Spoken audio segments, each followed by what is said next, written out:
calon-calon bapak ye hari sodako kakulawarga teh leuwih utama tibatan sodako kabatur.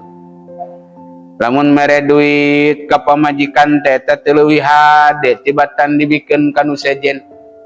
Sabab pamajikan teh eta teh naon kewajiban anu jadi salah.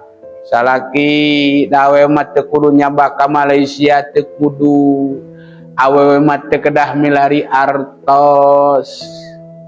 Ieu mah meuni riweuh awewe teh ayeuna mah awewe modern mah meuni riweuh milari artos.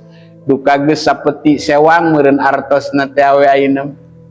Istri mah cekap wae ku maula kanu janten carogena nu kudu usaha mah nu kudu nanggung kana naon teh kojong, nanggung kana pacul anu kudu digawe ka kantor mah eta mah caro ge istri mah namprak wae teu kedah usaha